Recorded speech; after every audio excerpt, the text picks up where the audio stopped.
Avant d'en venir au cœur de la délibération, j'aimerais adresser un salut fraternel aux habitants présents au sein du public avec des pancartes. Ils sont juste au-dessus de nous. Ils revendiquent zéro augmentation de charges, ces hausses que vous avez décidées juste après les élections comme président d'Est Ensemble. Nous soutenons ces habitants, il faut annuler ces augmentations et j'y reviendrai dans une prochaine intervention. J'en viens au cœur de la délibération. Il est ici question d'acquisition de parcelles et nous n'y sommes pas opposés car il s'agit de construire un centre social. Mais j'en profite pour vous parler d'un autre centre social, si l'on peut dire ainsi. Il s'agit du foyer Branly, dont la cafétéria et la cantine ont été fermées le 30 avril par l'opérateur Adoma, opérateur pour lequel vous avez fait voter une garantie d'emprunt à hauteur de 5 millions d'euros en février. La cantine du foyer Branly fournissait jusqu'à 800 repas par jour aux résidents immigrés, aux travailleurs, aux habitants du quartier. Elle n'existe plus alors qu'elle aurait pu perdurer. Aussi, dans le contexte de la canicule, ce type de cantine est particulièrement utile pour éviter aux résidents d'effectuer de longs déplacements sous des températures extrêmes et dangereuses. Cela a été noté par les collègues précédemment. Vous aviez les moyens d'agir, Monsieur Bessac, pour créer un rapport de force avec Adoma afin d'empêcher ces fermetures ou à minima garantir une cantine provisoire. Comble du cynisme, vous n'avez jamais répondu à la demande des cantinières qui vous demandaient un local provisoire pour stocker leurs congélateurs et autres matériels expulsés de leur cantine.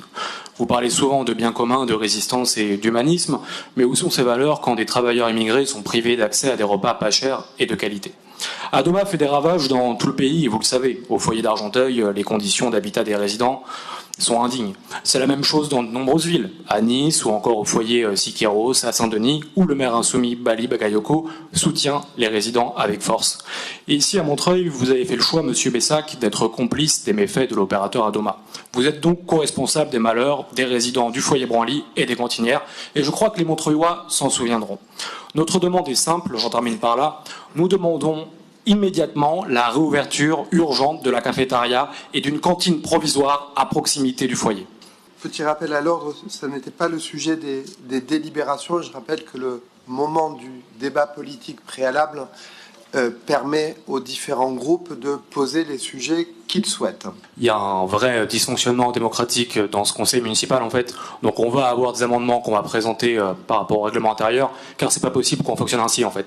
C'est pas possible qu'on soit limité dans nos interventions et qu'on puisse pas intervenir sur l'ordre du jour. Évidemment qu'on intervient sur des sujets qui sont pas dans les délibérations, car on n'a pas la main sur la délibération et vous le savez que c'est un problème démocratique. Bien.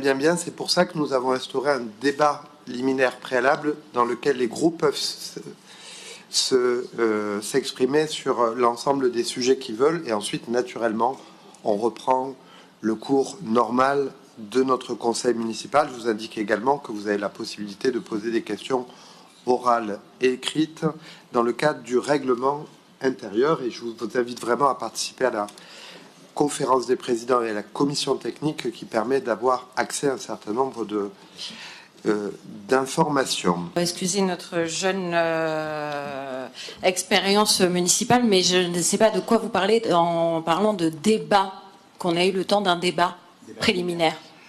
Dans l'organisation de l'Assemblée, il y a le premier moment de notre débat qui fait l'objet d'une intervention des groupes et leur capacité de poser un certain nombre de sujets d'ordre politique. Et ensuite, on en vient à l'ordre du jour ordinaire de l'Assemblée. Je vous rappelle que s'il y a des choses à travailler sur à la fois le contenu et des questions à poser, il y a deux autres instances qui permettent d'organiser au mieux la séance, la conférence des présidents et la commission technique.